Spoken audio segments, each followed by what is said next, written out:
안녕하세요. 사연에 빠지다의 DJ 민영입니다. 오늘도 두 가지 사연 준비되어 있으니 끝까지 함께 해주시고요. 구독과 좋아요 버튼도 꾹 눌러주세요. 그럼 오늘의 사연 함께 만나볼게요. 안녕하세요. 저는 40대 후반에 평범한 가정에서 주부 생활을 했었어요. 자주 보는 채널에 제가 이렇게 이야기를 꺼내게 될 줄은 몰랐는데 많은 분들에게 이런 사례도 있다는 걸 이야기해드리고 싶어 찾아오게 되었습니다. 한편으로는 씁쓸하기도 하지만 이번 기회에 사람에게 마냥 잘해주면 안 된다는 걸 느끼게 되었는데요. 일단 그 전에 제 이야기를 먼저 해드릴게요. 저는 남편을 30대 초반에 만나 결혼했던 케이스인데요. 보통 사람을 만날 때 그 사람의 성품도 중요하지만 가족들이 어떤지를 보고 결혼을 하게 되죠. 가족과 맞지 않아서 헤어지는 경우를 주변에서 많이 봤기 때문에 걱정되던 부분이었거든요. 남편과 만나면서 마음은 커져가는데 혹시라도 결혼을 못하면 어쩌나 고민이 되었지만 인사를 드리러 갔을 때 제 예상과는 달리 시어머님과 돌연인 되실 분이 모두 좋으신 분들이셨어요. 안녕하세요, 어머님, 아버님. 태연 씨와 교제 중인 이미연이라고 합니다. 어머, 얘기 많이 들었어요. 미연 씨. 부족한 우리 아들 잘 부탁해요. 여기는 태연이 동생 태수예요. 인사 나눠요. 안녕하세요, 형수님. 만나 뵙게 되어 영광입니다. 저희 향 잘 부탁드릴게요. 좋게 봐주시니 감사해요.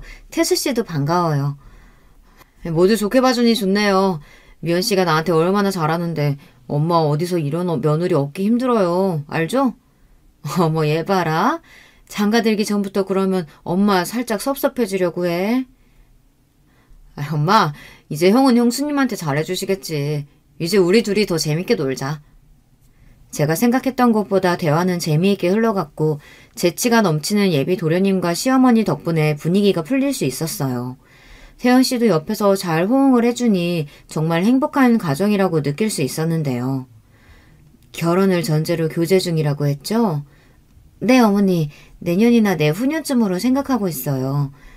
다른 건 아니고 결혼 전에 내가 꼭 하나는 부탁하고 싶어서. 편하게 말씀하세요, 어머니. 사실 우리 거의가 일찍 세상을 떠났는데 그 뒤로 우리 집에서 꼭 제사를 드리고 있거든. 그래서 며느리가 들어오면 시아버지 제사는 챙겼으면 하는데 괜찮겠어요? 네, 어머니 괜찮아요. 태연 씨랑 교제하면서도 제사가 있다는 건 알고 있었어요. 그리고 요즘에는 제사 지내는 게 힘든 것도 아니고 제가 도와드리면 어머니가 더 편하시잖아요. 고마워요.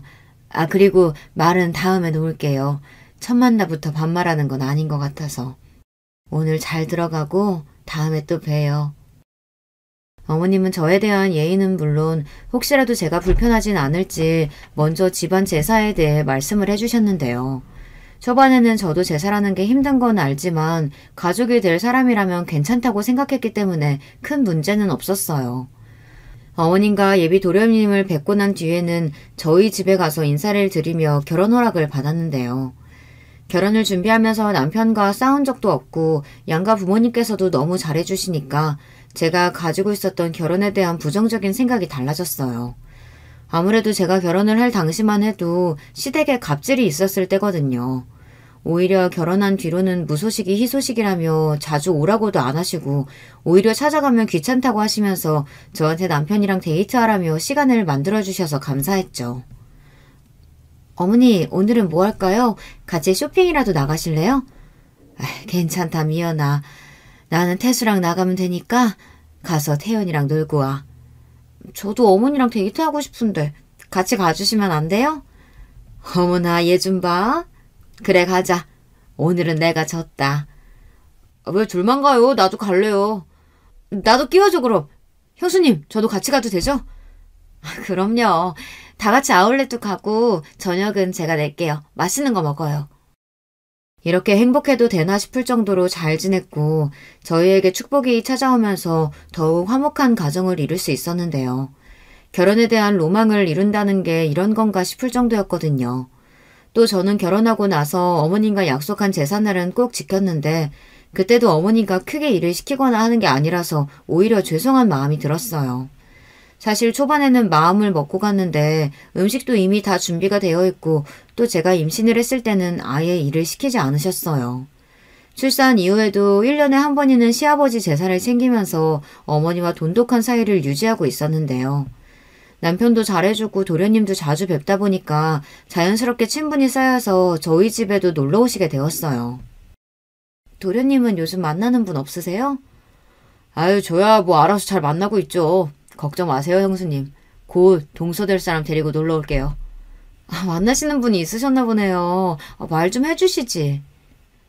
여보, 얘 완전 팔불출이야. 아주 자랑을 어마어마하게 하던데 오늘에서야 말 좀 해주네. 저만 모르고 있었던 거예요? 살짝 섭섭해지려고 하네요. 에이, 들어봐요. 형수, 제가 만나는 사람 형한테도 오늘 말했거든요. 아, 그런 거였어요? 어떤 사람이에요? 형도 잘 들어. 형수, 제가 만나는 사람 미스 코리아 출신이에요. 엄청 예뻐요. 그리고 착하고 저랑도 개그 코드도 잘 맞아서 이 사람 아니면 안 되겠다 싶을 때가 많아요. 도련님이 결혼하실 때가 되셨나 봐요. 그런 마음 들면 꼭 잡아야 한다던데. 자, 정말 예쁘죠? 눈도 크고 오목조목하게 생겨서 하는 짓도 너무 예뻐요. 와, 정말 미인이신데요? 다음번에 한번 소개시켜주세요. 그래도 난 우리 여보가 최고다. 기분 좋으니까 한잔하자. 그날은 도련님께서 만나시는 분이 있다며 저희에게 만나는 사람이 있다고 말씀을 해주셨는데요. 사진으로 봤을 때 정말 예쁘셨어요. 성격도 좋다고 하시니 안심이 되더라고요. 저도 내심 도련님께서도 좋은 짝을 만나셨으면 했는데 다행이다 싶었죠. 그 뒤로는 저희에게 실제로 소개를 해주었어요. 사람이 정말 이렇게 이쁠 수가 있나 싶었는데 그 전에 말씀드렸던 것처럼 괜히 미스코리아가 아니구나 싶더라고요. 첫인상은 누가 봐도 예쁜 이목구비에 몸매까지 좋으니 자연스레 눈이 갈 수밖에 없는 사람이었어요. 첫 만남 때도 너무 예뻐서 놀랐는데 성격도 시원시원해서 사람을 정말 잘 만났다고 생각하고 있었거든요. 처음 만났을 때는 예의 있는 모습을 보고 얼굴도 예쁜데 성격까지 좋아서 정말 다 가진 사람이라고 생각했는데요. 좋은 관계를 이어오다 2, 3년이 지난 뒤 도련님도 결혼하시면서 제 동서가 생긴 것이었어요. 근데 제가 생각했던 것과는 다르게 결혼한 이후에는 다른 모습을 보여주어 당황스러웠는데요. 어떻게 보면 저희 집안에 손 아래 동서가 들어온 거잖아요. 저는 이전에 만났던 경험이 있어서 성격은 어느 정도 알고 있는 터라 사실 크게 걱정하진 않았는데 문제는 제사 때마다 생기게 되었어요. 어느 순간부터 그런 부분들을 회피하는 게 느껴졌는데 저 또한 아직도 어려운 부분이기도 하고 그래도 한 번뿐인 시아버지 제사인 만큼 신경을 써야 한다는 것도 제 마음이었거든요. 시어머니께서도 예전에 저에게도 이런 부분은 이해해줬으면 좋겠다고 이야기하셨고 혼자 하셨던 걸 둘이 나눠서 하던 걸 셋이 함께 하면 더 빨리 끝낼 수 있을 것 같았어요. 제사 같은 경우에는 남편이 오히려 도와주는 편이라서 사실 어려운 부분들은 없는 편이라 크게 걱정하진 않았는데요. 도련님도 옆에서 잘 도와주시고 처음 제가 시집 왔을 때도 힘든 부분들이 있으면 이야기하라면서 배려해 주셨기 때문에 동서도 잘 따라올 줄 알았거든요. 음식도 같이 하고 또 준비하는 게 빠르다 보니 솔직히 제사를 오랜 시간 동안 하는 것은 아니에요. 역할 분배가 잘 되어 있으니 사실 저도 크게 그동안 불평하다고 느꼈던 부분들이 없었어요. 도련님이 결혼하시고 난 뒤에는 손 아랫동서가 들어오면서 가족 행사도 자연스럽게 같이 하게 되었는데요. 하지만 처음 봤을 때 사람 좋고 친절하던 모습은 어디 가고 제가 느끼기에는 저를 무시하는 느낌을 받을 수밖에 없었어요. 보통 시댁에 가면 해야 할 것들을 찾아서 일을 하는 경우가 많잖아요. 물론 무조건 해야 하는 건 아니지만 그래도 저는 기본적인 도리는 해야 한다고 생각하는 사람이거든요. 예를 들면 설거지를 한다든지 정리를 도와드리는 것쯤은 한 번은 할 수 있는 일이 아닌가 싶어요.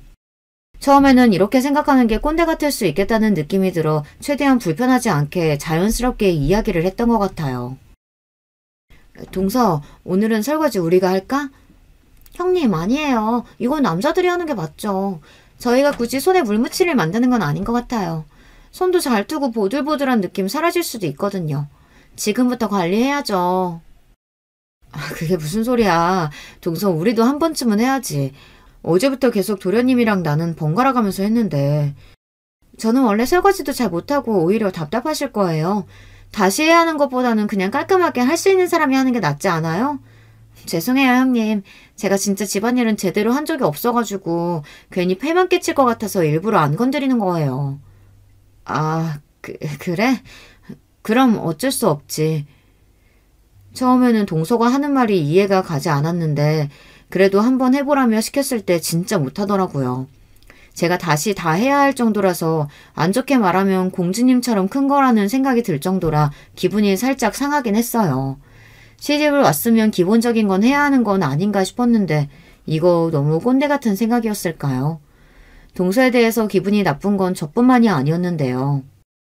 가족이 늘었는데 일하는 사람만 하고 안 하는 사람은 계속 안 하는 것 같아. 안 그래도 내가 동서한테 물어봤는데 집안일이 생각보다 어렵다고 하네. 이번에 한번 설거지 해보라고 했는데 그거 내가 다시 다 했잖아. 처음부터 집안일 잘하는 사람이 어딨어. 하다 보면 늘 수도 있는 거고 설거지는 쉬운 편에 속하잖아. 적어도 기본적인 부분은 하자는 거지.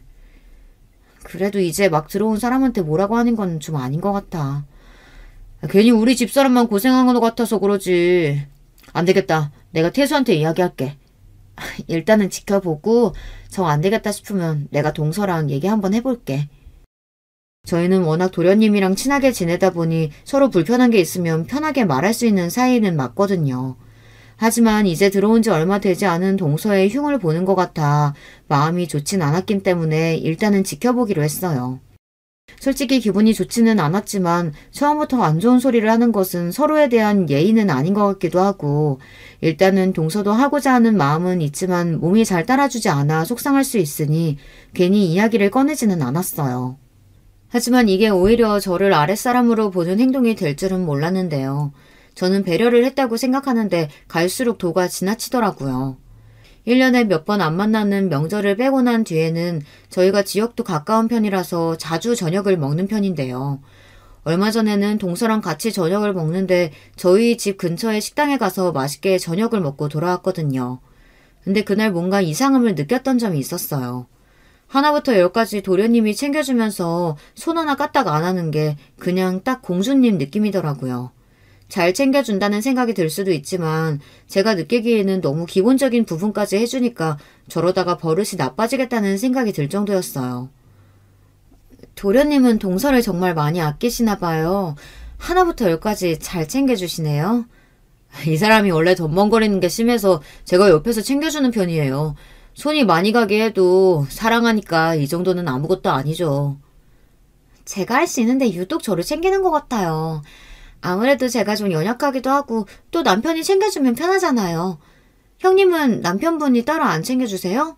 오늘 보니까 혼자 다 하시는 것 같던데 좀 도와주세요. 저는 혼자 하는 게 편하기도 하고 서로 챙겨줄 수 있는 부분은 챙겨주고 있어요. 걱정 마요. 그래도 형님, 여자로서 옆에서 보면 좀 안타까운 부분도 있어요. 시댁 가서도 마찬가지고 솔직히 저희가 귀한 딸인데 그렇게 집안일하는 걸 보면 부모님께서도 속상하시지 않을까요? 동생의 이야기를 듣고 나서는 머리를 누가 한 대 맞은 것처럼 띵하기도 했어요. 어떻게 보면 시댁에 가서 일을 하는 것도 해야 하는 것이라고 생각하거든요. 저희 남편도 친정에 가면 같이 설거지도 하고 정리도 하는데 이게 여자 남자가 있을까요? 물론 종처럼 일을 하라는 게 아니고 기본적인 부분은 하자는 생각이었거든요. 요즘에는 며느리들을 손님처럼 대하라는 말들이 많긴 하지만 그래도 시댁인데 너무 편하게 있는 건 아닌 것 같고 그만큼 서로 지켜야 할 부분이 있잖아요. 아무리 그래도 기본적으로 해야 하는 것들은 하는 것이 좋죠. 아무래도 시댁에 매일 가는 것도 아니고 어쩌다 한 번 가서 가족들이랑 시간 보내는 건데. 형님, 저는 그렇게 생각 안 해요. 이게 한 번 계속 해주다 보면 나중에는 정말 고마운 줄도 모르는 경우가 많다고 제가 들었거든요. 동서, 내가 5년 정도 살아보니까 그럴 걱정은 하지 않아도 돼요. 시어머니도 너무 좋으신 분이고 다들 너무 잘해주니까 저는 결혼생활 5년 하면서 불편한 점 하나도 없었거든요. 우리가 무슨 시댁살이라도 시키는 것처럼 말하네요. 솔직히 말해서 시집 온 뒤로는 저희 집에서 뭐 한 게 없잖아요. 에이, 또 뭐 이렇게 진지하게 얘기가 흘러가. 다들 감정이 너무 격해진 것 같은데 이만해요. 형이랑 형수 말도 맞지 자기야. 그래도 시댁인데 너무 편하게 있긴 했어. 형수 너무 신경 쓰지 마요. 이 사람도 노력하고 있을 거예요. 대화가 찝찝하게 마무리되긴 했지만 그래도 저는 처음부터 동서의 입장을 아예 생각하지 않았던 건 아니었어요. 누가 집안일을 하고 싶겠어요. 하지만 아직 그렇다고 해도 이대로 그냥 지나치는 건 아닌 것 같아 진지하게 동서에게 한 번 더 이야기했습니다. 강요하는 건 아니지만 가족들끼리 모이는 자리인 만큼 서로가 배려할 부분들은 배려하면 싸움이 일어나지 않을 것 같다고 말이죠. 동서 잘 들어갔어요? 아까 기분 나빴던 건 아니죠? 형님, 솔직히 제가 못할 만한 것도 아니고 저 집에서도 설거지 잘 안 해요. 근데 왜 시댁 가면 여자들이 다 집안일을 해야 해요? 다 같이 하자는 거죠. 저희만 하자는 게 아니잖아요. 아무리 그래도 저는 이해가 안 가요. 저는 시집 오기 전에도 손톱에 피부관리 받으면서 자유롭게 살았는데 그리고 시댁도 너무 자주 가는 것 같아요. 그래도 저희가 매주 가는 것도 아니고 한두 달에 갈까 말까인데 이건 적은 편이죠. 매주 오라는 시어머니도 있는데. 형님, 제가 조심스럽게 말씀드리는 건데요. 저희가 가서 꼭 집안일을 해야 하고 그런 건 아니에요. 그동안 결혼 생각을 하시면서 가스라이팅이라도 당하신 거 아니에요? 동서의 말에는 가시가 있었고 저는 그 말을 듣고 참을 수가 없었어요. 그렇게 좋으신 분이 저희 시어머니라는 게 좋고 도련님과 남편도 모두 잘해주는데 동서가 단면적인 부분만 생각하고 말하는 것 같았거든요. 더 이상 말이 통하지 않아 그 뒤로는 쉬라고 하고 더 이상 말을 꺼내지 않았어요.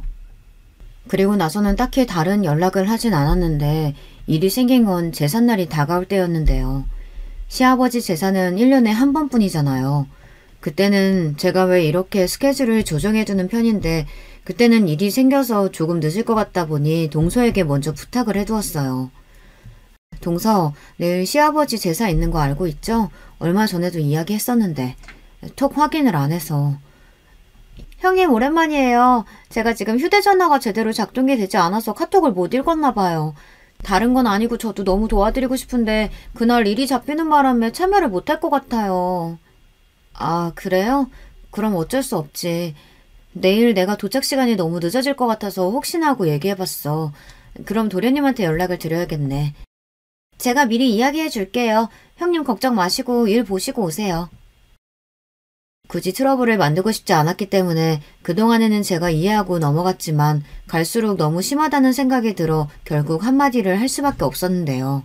분명 말을 해준다던 동서의 말과는 다르게 제가 도착했을 땐 도련님이 모르고 계시더라고요. 형수, 오늘은 왜 이렇게 늦었어요? 이런 적 처음인데 이제 몇 년 됐다고 소홀해지는 거 아니에요? 아, 또 말을 그렇게 해요. 오늘 바쁘다고 동서한테 미리 말해놨는데 못 들었어요? 엥? 오히려 저한테는 더 일찍 올 것 같다고 제가 할 일도 다 하신다고. 그래서 저 일부러 늦게 왔어요. 그럼 이거 다 어머님이랑 태원 씨가 한 거예요? 내가 어머님께는 말씀드렸고 태수는 늦게 와서 내가 전화로 말해줬어. 많이 바쁘면 오늘 쉬라고 할 걸 그랬네. 고생했다 미연아. 의사소통에 문제가 있었나 보다. 늦었으니 일단은 마저 준비하자. 저는 분명히 동서에게 말을 전했는데 잘못 알아들은 건가 싶어서 다음번에는 제대로 말을 해야겠다 생각했어요. 하지만 제사 이외에도 동서는 가족 모임에 참석하지 않는 일이 늘어났는데요. 마치 일부러 빠지는 느낌이 들었어요. 또다시 돌아온 제사 때도 동서는 불참하겠다며 저한테 연락을 해왔어요. 동서, 아무리 그래도 1년에 한 번 있는 제사는 빠지는 건 아닌 것 같아. 늦게라도 와서 참석해. 저 진짜 안 돼요, 형님. 예전부터 잡혀있던 약속이라서 취소도 어렵고 늦게도 못 가요. 이번 한 번만 부탁드려요. 내가 그동안 동서한테 말은 안 했는데 도가 지나치다고 생각하지 않아? 형님, 그래도 제가 아예 안 갔던 것도 아니고 한두 번 빠진 거 가지고 너무 심하신 거 아니에요? 한두 번의 문제가 아니라 아무것도 하지 않는 것도 문제인 거야. 동서 온다고 해서 도와주는 것도 아니고 와서 핸드폰만 하다가 가잖아. 나 그동안 많이 참았어. 시어머니 앞에서도 대답은 건성건성하잖아. 사람 무시하는 것도 아니고. 형님, 듣자 하니까 말이 너무 심하신데요? 제가 뭘 아무것도 안 했어요. 막말로 시댁 식구들 자주 봐서 뭐해요. 결혼하고 둘이 잘 살면 되는 거지. 한번 심하게 이야기를 하고 나니 미안하다고 말할 줄 알았거든요. 하지만 오히려 동서는 적반하장으로 그럼 본인이 가서 뭘 해야 하느냐며 말하더라고요. 당황스럽기도 하고 그동안 저를 얼마나 깔보고 있었는지 느낄 수 있었는데요. 그래도 제가 손윗 사람인데도 불구하고 대드는 느낌만 들더라고요. 좋지 않은 채로 시댁에 찾아가서 음식을 하는데 제 표정이 안 좋아 보였는지 어머니께서 먼저 물어보셨어요. 무슨 일 있었니? 얼굴이 너무 안 좋은데. 아니에요, 어머님. 요즘 피곤해서 그런가 봐요. 오늘도 일 때문에 살짝 늦어서 얼른 하고 집에 가서 쉬면 될 것 같아요. 그래? 네 동서는 오늘도 안 온다니? 요 근래 통 연락도 없고 무슨 일 있는 건 아니겠지? 아니에요, 엄마. 요 근래 일도 많아지기도 했고 저도 요즘 좀 이상하게 느껴지긴 하는데 그래도 어쩌겠어요. 저는 도련님의 말을 듣고 의아했어요. 두 사람이 부부인데 동서 일을 잘 모르는 느낌이 들더라고요. 여자의 촉이라고 하죠. 분위기가 좋지 않은 것 같아 자연스럽게 제사 후 정리하며 도련님께 물어봤어요. 도련님, 요즘 안색이 안 좋으신데 무슨 일 있으세요? 아니에요, 형수. 그냥 결혼하고 나서 마냥 행복할 줄 알았는데 그것도 아니네요. 동서랑 싸웠구나. 아유, 도련님, 저희 부부도 요즘 많이 다투고 그래요. 그래도 제사 안 오고 그러는 건 뭐 바쁜데 어쩌겠어요. 저도 말해봤는데 더 이상 할 말이 없더라고요. 그 사람 지금 여행 중이에요. 일이 아니고. 네? 그게 무슨 소리예요? 처음에는 저도 믿었어요. 제사날만 되면 회사에서 바쁘다고 하고 출장 간다고 했는데 제가 SNS를 안 하잖아요. 심심해서 깔아봤는데 그동안 여행을 다녔더라고요. 도련님의 말을 듣고 나선 이해를 할 수가 없었는데요. 그동안 동사가 거짓말을 하고 여행을 다닌 거라고 이야기를 하니 충격이 꽤 큰 편이었어요. 그러면 그동안 일부러 그런 건가 싶기도 하고요. 그럼 그 부분에 대해서 동서랑 이야기해 본 적 있어요? 아니요. 몰래 본 게 민망하기도 하고 사실 인정하고 싶지 않아서 안 물어봤어요. 여행은 누구랑 간지 알아요? 느낌은 친구랑 간 것 같은데 아니면 제가 감당하기 힘들 것 같아서 더 보지는 않았어요. 아무래도 도련님이 SNS를 하지 않다 보니 개인 계정에다가 동서가 글을 올린 것 같았어요. 저도 딱히 SNS에 관심이 없다 보니 예상하지 못했던 일이라 일단은 도련님께 동서랑 이야기를 해보라고 했어요. 저도 집으로 돌아와서 SNS를 통해 확인해보니 정말 여행을 간 건 맞는 것 같더라고요. 이번에만 간 건 아니었고 꽤나 자주 여행을 다니는 것 같은데 도련님 사진은 하나도 없었어요. 보통 부부들은 여행 가면 인증사진으로 서로 사진을 찍어주기도 하고 커플 사진을 올리기도 하잖아요. 근데 그런 거 전혀 없이 오히려 솔로라고 생각이 들 정도로 사진에 달린 말들도 모두 혼자 가는 듯한 느낌이 많았어요. 아무래도 동서가 미스코리아 출신의 예쁜 외모를 가지고 있다 보니 누구나 선호할 만한 인상이라 그런 것 같다는 생각이 들었어요. 댓글은 물론 팔로워도 많은 편이었는데 그동안 운영해오고 있다는 것은 전혀 모르고 있었던 터라 게시글을 보니까 날짜도 체크해보니까 행사가 있을 땐 꼭 나간 것 같았어요. 다음날 도련님께 물어보니 본인은 이번 일을 모른 척하고 일단 한 번은 넘어가겠다고 말을 해주더라고요. 하지만 저는 이게 쉽게 지나갈 문제가 아니라며 도련님께 정신을 차리라고 한 번 더 생각해보라고 했어요. 그리고 혹시 모르니 그 내용들을 모두 제 파일로 옮겨놓고 SNS를 보다가 예상치 못하게 동서가 불륜을 하고 있다는 것도 알게 되었어요. 저는 거기서 큰 고민을 할 수밖에 없었는데요. 사실 이런 부분을 알면 바로 알려줘야 한다고 생각하고 있었는데 한 가정의 일이다 보니 이걸 어떻게 해야 할지 막막했어요. 제 성격 자체가 다른 사람에게 안 좋은 말을 전하는 걸 못하기도 하고 팔로워를 건너 보다 알게 된 것이었는데 그건 누가 봐도 동서와 다른 남자가 함께 다정한 모습으로 사진을 찍었더라고요. 댓글로도 애정 표현을 주고받는 것을 볼 수 있었는데요. 혹시 몰라서 이것도 자료로 남겨두었거든요. 이 부분을 누구에게 나눌까 싶어서 친구들에게 제 얘기가 아닌 것처럼 이야기를 해보았는데 무조건 알려야 된다는 의견이 많았어요. 그리고 저도 친구들에게 물어보다 보니까 가정을 소홀하게 하고 다닌 게 사실상 와이프로서는 좋지 않은 사람인 것 같더라고요. 물론 저도 결혼하고 나서 부족한 부분들이 있긴 하지만 기본적인 부분도 하지 않은 채 바람까지 핀 동서를 용서할 수 없었어요. 그래서 그 뒤로는 진지하게 도련님과 남편이랑 셋이 만나 이야기를 나눠봤는데요. 당사자에게 알리기 이전에 도련님의 의견을 묻고 싶었어요. 도련님이 충격적이실 수 있지만 이걸 제가 알고도 모른 척하는 게 더 나쁜 것 같아서 알려드리려고요. 무슨 일인데 저 혼자 나오라고 한 거예요? 안 그래도 제가 SNS 통해서 알아봤는데 연애 계정도 따로 가지고 계신 것 같아요. 지금 제 와이프가 불륜이라도 한다는 소린가요? 형수, 아무리 저희가 친해도 이런 장난은 재미없어요. 나도 처음엔 못 믿었어. 근데 와이프가 모아둔 자료 보니까 맞더라. 충격적이겠지만 우리 현실적으로 생각해야 돼. 사실 저도 어느 정도 알고 있던 부분이긴 해요. 직접 이렇게 마주하고 보니까 더 상처네요. 도련님 입에서 나온 대답은 생각했던 것보다 더 충격적이었는데요. 이미 본인도 동서의 불륜 사실을 알고 있던 것이었어요. 그리고 저희에게 그동안의 일들을 말해주더라고요. 도련님도 처음에는 동서가 외적으로 끌린 건 맞지만 착한 심성에 마음이 들어 결혼까지 하게 되었다고 말을 해주었는데요. 결혼하고 나서는 생각했던 것보다 더 손이 많이 가고 스스로 해야 할 것들을 아무것도 하지 않는 사람이었다고 해요. 연애 시절 때야 좋아하는 사람이니까 챙겨주는 게 당연했지만 집에 돌아와서 청소가 안 되어 있는 모습을 보거나 설거지가 그대로인 것을 보면서 이야기하면 본인은 귀한 집 딸인데 어떻게 이런 일을 시키냐면서 가정부라도 쓰라는 말까지 했다고 해요. 여보, 집에 있으면 집안일도 좀 하고 치워두지 그랬어. 집안에 음식물 냄새가 가득하네. 아, 오빠 바빠서 그랬어. 당신이 좀 해주라. 아니 여보, 정말 내가 이런 말까지는 안 하려고 했는데 진짜 너무한 거 아니야? 당신 전업주부 하겠다며. 그러면 적어도 집안일은 제대로 해줘야지. 내가 당신 집안일이나 하려고 결혼한 줄 알아? 진짜 너무하네. 나도 바쁘다고.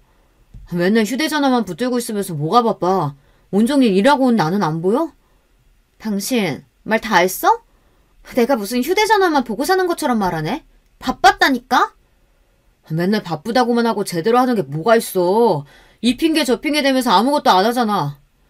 집안일 할 사람이 필요했으면 가정부를 구하지. 능력도 안 되면서 왜 내 탓을 해? 나도 귀한 집 딸이야. 내가 이런 것만 하고 산다고 하면 우리 엄마 아빠가 얼마나 슬퍼하시겠어. 오히려 동서는 적반하장으로 도련님께 본인이 집안일을 하지 않은 것에 대해 능력이 없는 도련님 탓을 했다고 해요. 결혼하자마자 회사를 그만둔 동서는 그때부터 생활비를 밥 먹듯이 쓰며 카드값까지 밀리게 했다고 하는데요. 전업주부를 하고 싶다는 이야기에 혼자 벌어도 둘이서는 충분히 먹고 살고 아이를 가지기 전에는 저축을 많이 하면 되겠다고 생각했다고 해요. 하지만 돈이 모이지 않고 집안일은 더 밀려가니 도저히 참을 수 없었던 도련님은 동서에게 취업할 것을 요구했고요. 당신 이제 일 쉰 지 벌써 1년 넘어가. 집안일도 그대로고 사실 일을 안 할 이유가 없는 것 같은데 같이 벌어서 얼른 대출도 갚고 그러는 거 어때? 우리 아이 계획도 있는데 나는 병원 다니면서 준비하고 싶어. 당신도 직장인이니까 알 거 아냐. 병원 간다고 하면 엄청 눈치 보는 거. 얼마 전까지만 해도 아이 가지기 싫다고 하지 않았어? 아니, 그냥 마음이 좀 바뀌었어. 나 쉬면서 아이 가질 준비도 하고 앞으로 집안일도 열심히 할게. 응? 알겠어. 이번에는 한번 믿어볼게. 자기야, 고마워. 내가 더 잘할게. 그렇게 동서를 믿었던 도련님은 조금의 희망을 가지고 있었지만 똑같았다고 해요. 오히려 나가는 횟수가 늘어서 퇴근하고 들어오면 온기가 없는 집안을 보는 게 힘들었다더라고요. 그래서 그때부터는 이혼도 고민을 해봤다더라고요. 이후 잦은 외출에 불륜 행위를 하고 있는 것을 어느 정도 예측은 했다고 해요. 각방을 쓰는 것은 물론 친구를 만난다며 나가는 것을 여러 차례 봤다고 하는데 저는 이 말을 듣고 이해할 수가 없었어요. 그러면 왜 그동안 참고 있었던 거예요? 불륜이라면 바로 이혼하셨어야죠. 불륜은 그 어떠한 이유가 있더라도 용서가 될 수 없잖아요. 하지만 형수, 제가 그 사람을 너무 좋아하기도 하고 심증은 있지만 물증이 없는 상태였기 때문에 준비할 수도 없었어요. 아무리 그래도 그렇지 니네 집이 무슨 가정부가 필요할 정도로 집이 큰 것도 아니고 본인은 일도 안 하면서 너한테 그런 소리를 했단 말이야? 게다가 불륜이라니. 남편은 동생이 이런 취급을 받았다는 것에 대해 분노했고 저도 화를 참을 수 없었어요. 말 그대로 무시를 한 듯한 느낌이 들었거든요. 하지만 문제는 도련님이 마음이 없다면 이혼을 저희가 강요할 수 있는 부분은 아니었어요.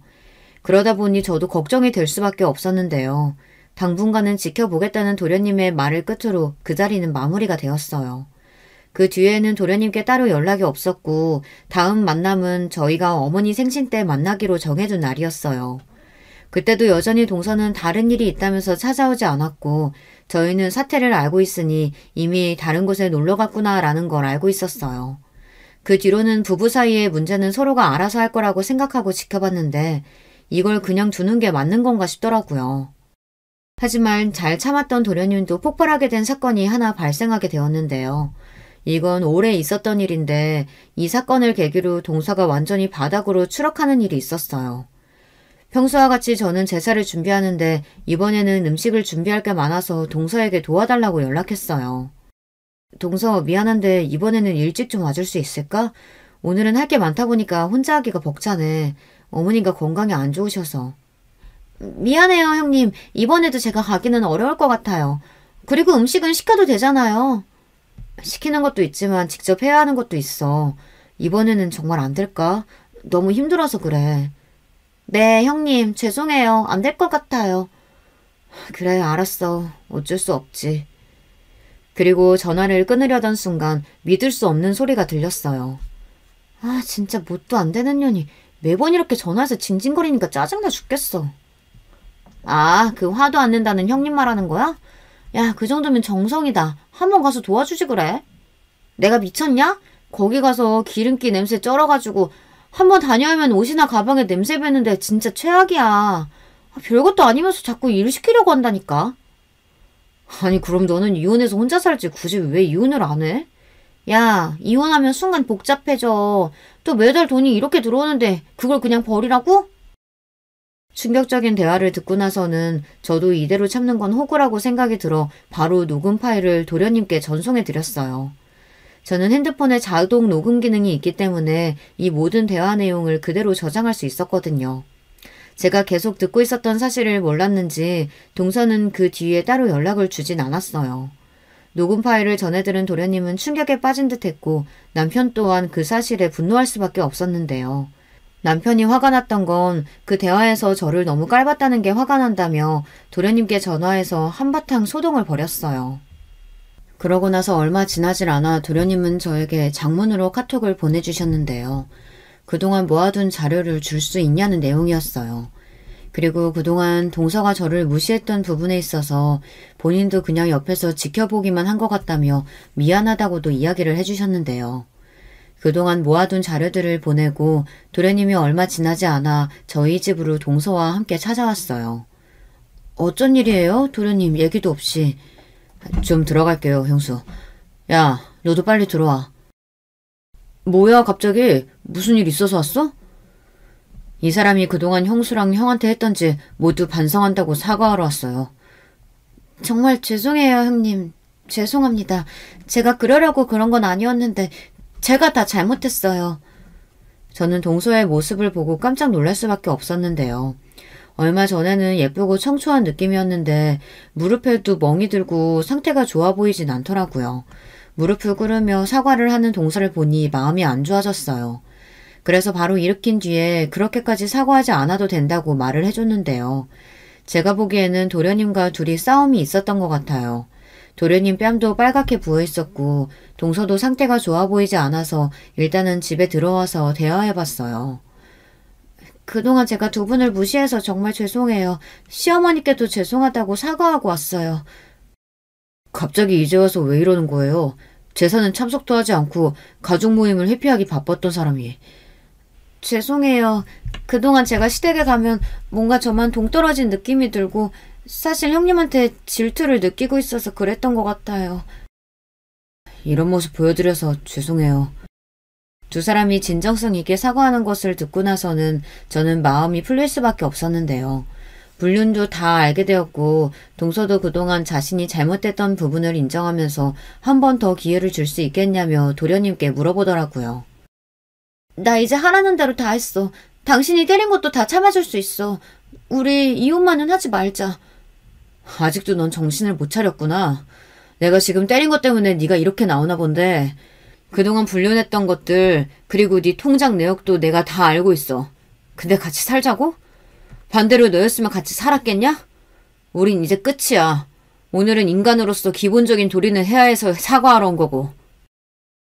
도련님의 이야기를 들으니 아무래도 이혼에 대한 생각을 굳힌 것 같았어요. 동서는 미안하다며 싹싹 빌었고 도련님은 이만 가보겠다면서 동서를 데리고 나갔습니다. 저에게는 충격적인 일 중 하나였는데 두 사람의 관계는 다행히 잘 정리가 된 것 같더라고요. 사실 도련님께서 그렇게까지 나오실 줄은 몰랐는데 멍이 든 모습을 봤을 때 두 사람 사이에서 몸싸움이 있었다는 것을 알 수 있었고 한편으로는 안쓰러운 마음도 들었던 것 같아요. 사람이 진심으로 행복했을 당신을 떠올리니 괜히 마음이 아프더라고요. 집으로 돌아간 도련님은 저희에게 또다시 장문의 카톡으로 동서와는 정리하기로 했다고 조만간 다시 찾아오겠다고 이야기를 해주었어요. 사람의 인상이라는 게 한치 앞도 모른다고 했지만 성격도 좋고 예뻤던 동서는 내면에서 저희를 욕하고 또 무시하는 마음을 가지고 있었기 때문에 저희 가족과 더 가까워질 수 없었던 거 아니었을까요? 사실 그동안 도련님이 많이 참기도 했고 생활비만 해도 한 달에 3,400은 기본으로 사용했다고 하더라고요. 근데 사실 생활비가 아닌 개인적인 돈으로 300만 원에서 400만 원이면 그것도 무시하지 못하거든요. 시어머니께서도 도련님의 이야기를 듣고 저희에게 전화를 하셨는데 오히려 반응이 더 대박이었어요. 얼마 전에 태수 왔다 갔다며 너희는 괜찮니? 네, 두 사람 정리한다고 저희한테 카톡도 왔어요. 그동안 사실 걔 와이프가 잘했던 건 아니잖아요. 게다가 불륜이라니 말도 안 되죠. 태수만 오히려 불쌍하게 됐어요. 나도 오히려 잘 됐다고 생각한다. 너희한테 말은 안 했지만 나한테도 전화해서 이것저것 요구하는 게 많았거든. 너희가 걱정할까봐 말은 안 했지만 식기세척기 사달라, 뭐 사달라 가전제품이나 금전적으로 요구할 때가 많았어. 어머니한테요? 어떻게 전화해서 그런 부분까지 해달라고 할 수가 있어요? 그동안 어머니께서도 고생하셨어요. 결혼 전에도 제사에 대해서 말을 안 했던 것도 아닌데 일부러 더 얘기하진 않았어. 괜히 태수한테 불똥 튈까봐. 그래서 더 미연애한테 미안하더구나. 저는 괜찮아요. 어머님 솔직히 제사 때 많이 힘든 것도 아니고 종종 일 많을 때만 도와달라고 했던 것이었는데 동서도 그렇게까지 할 생각은 없었을 거예요. 당신은 아직도 걔 감싸고 도는 거야? 아니 그동안 해왔던 행실을 봐. 미스코리아 출신이면 다야? 성격이나 매너가 하나도 없는데. 저는 평화주의자이기 때문에 이런 대화 속에서도 동서가 한편으로는 안쓰러운 마음이 들 수밖에 없었는데요. 하지만 이것도 제가 동서에 대해서 어느 정도는 좋은 마음을 가졌을 때 이야기이고 이후에는 저도 완전히 동서에게 등 돌리는 사건이 벌어졌어요. 오늘 이렇게 부른 건 그동안 아버지 제사 이어온 우리 미연이 위해서 내가 준비한 게 있어. 저한테요? 안 주셔도 되는데. 뭔데요? 저희는 처음 듣는 소린데. 미연이한테 내가 가지고 있는 아파트 한 채 줄까 생각 중이야. 압구정에 있는 거 말씀하시는 거예요? 그거 그냥 판다고 하셨잖아요. 너희 아이도 커가고 있고 갈수록 큰 집 필요할 텐데 그냥 거기서 살면서 제사도 그쪽에서 지내도록 하자. 음식하는 업체도 그 근방이라서 배달도 빠르게 될 거야. 너무 갑작스러운데 그렇게 큰 거 주지 않으셔도 돼요. 저 정말 괜찮아요. 제사도 좋은 마음으로 한 거거든요. 내 마음이라고 생각하고 받아다오. 그동안 힘든 내색하지 않고 매년 제사 챙겨주면서 도와준 모습에 감동했단다. 어차피 해야 하는 일인데요. 이렇게까지 안 해주셔도 돼요. 정말이에요. 형수, 엄마 말이 맞는 것 같아. 그동안 얼마나 고생했어요. 혼자 동서가 들어와도 도와주지도 않는데 그 정도는 받을 자격 돼. 시어머니가 저를 위해서 건물을 준비하셨다는 이야기를 듣고 솔직히 처음에는 좋은 감정보단 부담스러운 마음이 더 컸던 것 같아요. 적은 금액도 아니고 물론 서울 중심보다는 아니지만 요즘 압구정동 엄청 비싼 편이잖아요. 어머니께서 가지고 계셨던 아파트 같은 경우 주변이 학세권으로 되어 있고 입지도 좋은 편이라서 평가가 괜찮은 편이었거든요. 알고 보니 시아버지께서 생전에 남기고 가셨던 유산이라고 해요.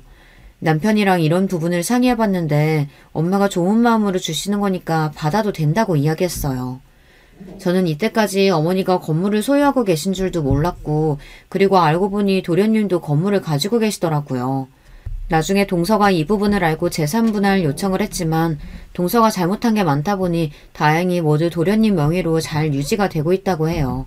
유책 배우자였던 동서는 결국 제대로 받은 것 하나 없이 집 밖으로 나가게 되었는데요. 오히려 도련님은 홀가분하다고 말씀하시더라고요. 저도 건물을 받기로 하고 시어머니께 감사하다며 앞으로는 재산은 저희 집에서 드리기로 했는데요. 이 얘기를 어떻게 알았는지 이혼했던 동서가 저한테 연락을 해왔더라고요. 알고 보니까 도련님께서 네가 제사를 제때 드리기만 했어도 저 아파트는 네 것이었을 텐데 복을 걷어찼다며 이야기한 걸 듣고 저한테 연락을 했던 것이었어요. 솔직히 형님 다 알고 계셨죠? 그렇게 제사 지내면 건물 받을 거 알고 노력하신 거잖아요. 그게 무슨 소리야, 동서. 오랜만에 연락 와서 왜 갑자기 나한테 시비를 걸어. 어머님이 내가 제사 열심히 도와드려서 주시는 건 맞아. 하지만 이걸 결혼 전부터 알고 있진 않았어. 순진한 척도 작작하셔야죠. 이왕 이렇게 된 거 그냥 얘기 다 하고 끝낼게요. 뭐라고? 지금 말 다 했어? 솔직히 형님이 모르셨다면 그렇게 헌신적으로 일을 하실 수 있으셨을까요? 이미 알고 계셨으니까 그렇게 하신 거였겠죠. 너무 속물 아닌가요? 인생 그렇게 사는 거 아니에요. 형님, 저도 알았으면 이렇게 안 했죠. 야, 너도 말 나온 김에 얘기하는데 그럼 그동안 네가 열심히 하지 그랬어?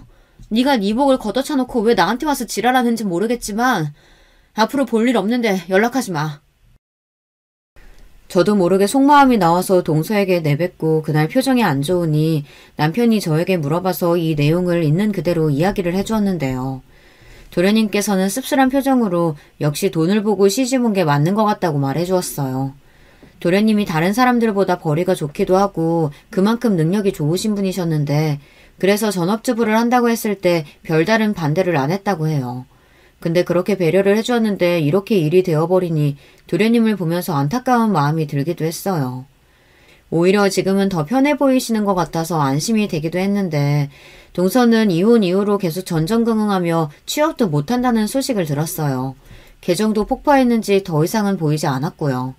그동안 도련님이 동서에게 못해준 것도 아니었는데 사람을 진심으로 대하기보다는 단순히 돈만으로 생각했던 것 같아요. 좋은 일을 하면 그만큼 복이 따라온다고 하는데 저는 그 말이 맞다고 믿어요.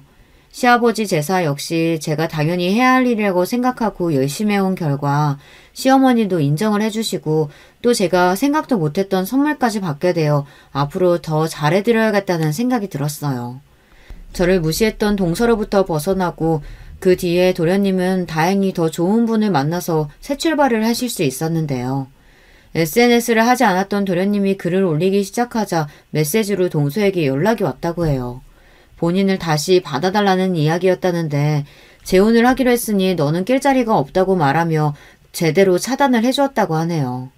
사실 사람이 외적으로만 예쁘고 멋있다고 해서 끝이 아니라 인성이 정말 중요한 부분이잖아요. 사람의 인성은 변하지 않기 때문에 이번 일로 사람은 변하지 않고 또 사람을 무시하면 그대로 돌아온다는 것을 느끼게 되었던 것 같아요. 이번에 도련님이 만나고 계신 분은 인성부터 다르다고 느낄 수 있었는데요. 결혼하기 전부터 저희 부부에게 깍듯하게 대하고 또 시어머니께도 따로 찾아가서 데이트도 하고 그러네요. 이전에 했던 동서와는 정반대인 사람이 들어온 것 같아요. 왜 그런 말이 있잖아요. 자기 식구는 들어오면 딱 알아볼 수 있다고 하는데 도련님과 잘 어울리시는 분인 것 같아서 참 좋아요. 올 제사도 저희 집에서 지내게 될 텐데 스스로 어떤 걸 도와줘야 하냐면서 챙기는데 그 모습이 더 예뻐 보이네요. 마치 제가 처음 시집 왔을 때 이것저것 알려달라고 하던 모습이 생각나고 어머님도 저를 보셨을 때 이런 기분이셨을까 싶기도 하고요. 이번에 들어오는 동서와는 좋은 관계로 잘 지낼 수 있을 것 같아 벌써부터 기대가 되네요. 시아버지의 제사를 소홀하게 하지 않고 잘 챙겨서 받았던 압구정 아파트도 계속해서 값이 오르고 있고 얼마 전에는 두 번째 축복이 찾아와서 출산을 준비하고 있는데요. 심심할 때마다 듣는 사연 프로그램에 이런 일도 있다라는 것을 알려드리고 싶어 제 사연을 써봤어요. 다들 인생에 있어서 인성이 중요하다고 생각되시는 일이 있으셨나요?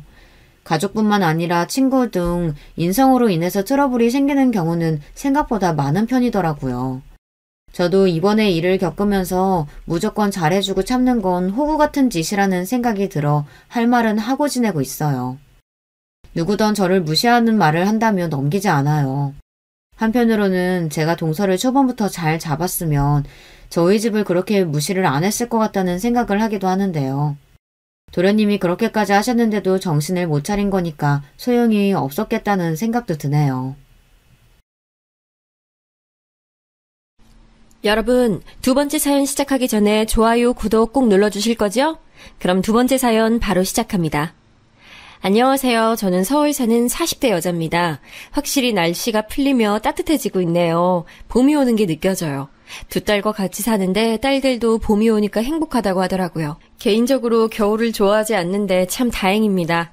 얼마 전 제 인생에서 가장 큰 사건이 발생했어요. 힘든 시기를 겪었고 또 그걸 겪으며 저도 성장하게 됐습니다. 후련하기도 하고 복잡한 감정이 들어요. 그런데 이런 일을 겪었을 때 밖으로 표출하는 게 도움이 될 때도 있다고 하더라고요. 그래서 용기 내어 제보하게 됐습니다. 이 사연을 제보하는데 두 딸의 응원도 아주 컸어요. 제가 어떤 결정을 해도 응원해주는 딸들 덕분에 마지막 용기를 낼 수 있었습니다.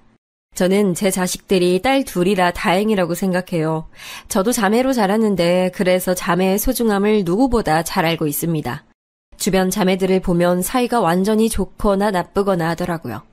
저는 자라면서 제 하나밖에 없는 여동생과 얼마나 의지했는지 모릅니다. 그래서 우리 딸들도 서로가 서로에게 가장 소중한 존재였으면 좋겠어요. 동생과 저는 다른 자매보다 더 특별합니다. 우리는 서로에게 서로가 전부였거든요. 저와 동생은 작은 섬에서 태어났습니다. 하루에 육지로 향하는 배가 겨우 한두 개가 전부였던 아주 작은 섬이었어요. 거기서 부모님과 우리 자매는 아주 행복한 어린 시절을 보냈습니다. 아직도 흐릿하게 기억나는 경험이 있어요. 우리 부모님은 배를 타고 나가 고기를 잡는 일을 하셨습니다. 그러면 동생과 저는 배가 들어오는 위치에서 놀고 있었어요. 항상 엄마는 배가 닿기도 전에 우리 이름을 부르셨습니다. 지선아, 미선아, 아이고 내 새끼들 배 안 고파? 엄마가 해놓은 간식 먹었어? 엄마, 아빠! 지금도 섬에 가서 그 자리를 보면 흐뭇하게 미소가 지어져요. 그때 나이가 학교에 들어가기도 전이니까 완전히 어렸을 때입니다. 부모님이 잡은 생선이 반찬이었고 동생과 둘이 엄마 옆에서 같이 해산물을 다듬기도 했어요. 주변 이웃들과도 친하게 지내서 가끔 부모님이 너무 바쁘시면 옆집 순이 이모네에서 있기도 했죠. 하지만 이런 소중한 어린 시절의 기억은 오래가지 못했습니다. 왜냐하면 부모님은 제가 학교에 입학하고 바로 직후에 두 분 다 돌아가셨어요. 바다에 배를 타고 나가셨다가 그렇게 하늘로 떠나셨습니다. 그날은 예기치 못한 날씨 때문에 갑자기 폭풍우가 내리던 날이었거든요. 그 정도로 심하게 비가 내릴 줄 몰랐던 부모님은 그대로 바다에 나가셨다 봉변을 당하셨습니다. 심지어 아빠는 시체라도 찾았는데 엄마는 아예 실종됐어요. 한 번에 부모를 잃고 고아가 된 우리 자매였습니다. 너무나도 어린 나이라 주변 어른들이 대신 장례는 치르셨던 것 같아요. 섬 특징상 다들 아는 사이였고 부모님도 섬 토박이라 피로 맺어진 가족은 아니어도 다들 가족처럼 지냈거든요. 정말 안타까운 건 우리 부모님은 두 분이 왕래하던 친척이 전혀 없었다는 사실입니다. 엄마는 심지어 고아라서 저는 외조부가 있지도 않았어요. 아빠는 친할머니가 살아계시긴 했는데 왕래를 자주 하는 편은 아니라 저는 장례식장에서 친할머니의 얼굴을 제대로 처음 보게 됐습니다. 네가 지선이냐? 얘가 미선이? 아유, 네 애비는 내가 섬에서 나오라고 몇 번을 말해도 들어먹질 않더니 네 애미가 좋다고 그렇게 섬에 붙어있더니 아유, 내가 속이 터져서 새끼들이 보고 싶지도 않았어. 친할머니의 인상은 좋지 않았어요. 다짜고짜 제 앞에서 돌아가신 부모님 흉을 봤거든요. 어린 마음에 그런 할머니가 미워서 동생의 손을 꼭 잡고 아무 말도 하지 않았습니다. 할머니가 그렇게 우리 부모님을 흉보는 동안 이웃 주민들이 오히려 빈소를 지켜줬어요. 어른들은 저와 미선이를 보고 눈물을 흘리셨습니다. 아유, 이런 토끼 같은 애들을 두고 먼저 가면 어떡해. 아유, 그렇게 애들 예뻐했는데 어떡해. 특히 옆집 살던 순이 이모가 많이 우셨어요. 그렇게 장례가 끝나고 저는 동생의 손을 잡고 친할머니를 따라 섬을 나서게 됐습니다. 처음엔 섬을 떠나기 싫어 고집부렸어요. 절대 싫어요. 우리 엄마랑 아빠랑 살던 집이에요. 떠나기 싫어요. 너희들끼리 살 거면 그렇게 해. 나라고 네 예뻐서 데려가냐? 어? 나도 데려가기 싫어. 안 그쵸? 아유, 이 망할 놈의 섬을 내가 다시 오나 싶었더니, 아유. 하지만 아무리 고집부려도 제 나이는 그때 고작 8살이었습니다. 그러니 친할머니를 따라가는 것은 당연하고 어쩔 수 없는 선택이었습니다. 섬을 떠나는 우리 자매를 보고 이웃 어른들은 아쉬워하셨어요. 하지만 현실적으로 8살, 6살 자매가 보호자 없이 살 수는 없었습니다. 그렇게 섬을 떠나 할머니 집에서 살게 됐는데 할머니가 살던 곳은 바로 산속 시골이었어요. 할머니가 제게 들려줬던 말에 의하면 할머니는 섬이 싫으셨대요. 주변에서 배를 타다 돌아가신 분을 워낙 많이 봐서 그렇다고 말씀하셨어요. 할아버지도 아빠와 같은 선장이셨고 아빠처럼 바다에 나갔다가 돌아오지 못하셨다고 했습니다. 그래서 할아버지가 돌아가시고 고모와 아빠를 데리고 섬을 나가려고 하셨다고 해요. 그 과정에서 우리 아빠는 엄마를 만나 섬에 정착했고 고모만 데리고 나오셨대요. 슬프게도 고모는 육지로 와서 병에 걸려 이른 나이에 돌아가셨다고 합니다. 그래서 혼자 산속에서 살고 계셨다고 할머니가 저에게 말해주셨어요. 그리고 저는 그렇게 할머니와 동생과 같이 살게 됐습니다. 섬에서 살며 해산물을 끼니마다 먹던 우리 자매는 산속 삶에 쉽게 적응하지 못했어요. 섬에서는 보기 힘든 나물이 반찬이라 생존하지 않던 반찬 투정도 하게 됐죠. 하지만 문제는 다른 곳에 있었으니 바로 동생이었습니다. 제 동생 미선이는 부모님이 돌아가시고 함구증에 걸렸어요. 어린 나이에 충격이 컸는지 말을 할 수 없었습니다. 용하다는 의원이나 무당의 할머니가 데려가도 차도가 없었어요. 그저 심리적인 요인이라고 하셨습니다. 그래도 비밀이 있다면 미선이는 저한테는 아주 작게 소리를 내어 말했어요. 주로 문장이 아니라 단어만 내뱉는 수준이었어도 행복했습니다. 일부러 할머니나 학교 선생님에겐 말하지 않았어요. 그게 미선이를 더 힘들게 한다고 생각했거든요. 할머니는 확실히 옛날 분이라 우리 자매와 하나도 맞지 않았습니다. 애초에 서로 왕래가 좀 있었으면 모르겠는데 장례식장에서 본 게 저는 처음이었거든요. 갓난아기 때 봤던 기억이 있다던데 당연히 저는 기억하지 못했죠. 그리고 가장 중요한 건 할머니는 우리 엄마를 너무 싫어하셨습니다. 이미 하늘에 간 엄마를 어찌나 제 앞에서 욕하던지 나중엔 듣기가 싫어서 집을 뛰쳐나가기도 했어요. 네 애미만 아니었어도 내 아들이 빨리 가지 않았을 텐데. 아유, 그 여자가 뭐가 좋다고 섬에 남았다가 봉변을 당해. 할머니는 특히 아빠가 돌아가신 날이 다가오면 정도가 심해졌습니다. 그래서 그럴 때마다 일부러 학교가 끝나도 집에 바로 가지 않았어요. 동생 손을 꼭 잡고 산에 가서 둘이 놀았습니다. 동생이 아직 학교 갈 나이가 아닐 때도 저는 미선이를 우리 학교에 데리고 갔어요. 지금은 전혀 상상도 하지 못할 텐데 그 시절엔 가능했습니다. 그리고 또 우리 학교가 분교라 전교생이 10명도 되지 않았거든요. 워낙 작은 학교고 동생도 그 학교에 입학할 거라 선생님은 흔쾌히 동생을 데려오라고 하셨어요. 그렇게 동생과 저는 서로가 인생의 전부였습니다. 아무래도 제가 나이가 더 많은 언니라서 동생을 유별나게 챙기긴 했어요. 저한테 미선이는 딸이나 다름없었고 미선이에게 저는 언니이자 엄마였거든요. 학교에서 친구가 장난스럽게 미선이를 놀리면 불같이 화를 내곤 했습니다. 미선이가 말을 제대로 하지 못하니 과보호는 더 심해졌어요. 선생님, 우리 미선이 숙제 뭐예요? 제가 옆에서 도와줄게요. 아유, 미선이는 언니 없으면 어떡해? 지선아, 미선이 내일까지 이거 해야 돼. 집에 가서 봐줘. 숙제도 제가 나서서 선생님에게 물어보며 챙겼습니다. 그때는 미선이가 길을 걷다 넘어져도 너무 속상했어요. 제가 대신 다쳐야 하는데 감히 동생을 다치게 했다는 죄책감이 들기도 했죠. 그런 제 맘을 아는지 미선이도 제가 자기 세상의 전부였습니다. 매일 밤 자기 전에는 미선이의 입을 트이게 하려고 얼마나 노력했는지 몰라요. 같이 교과서를 읽으며 육성으로 내뱉을 수 있도록 도왔습니다. 할머니가 시끄럽다고 자라고 해도 굴하지 않았어요. 가방, 책상, 학교, 선생님. 그렇지. 그렇게 내뱉는 거야. 알겠지? 내일 학교 가서 동석이랑 선생님 앞에서 말해보자. 잘했어.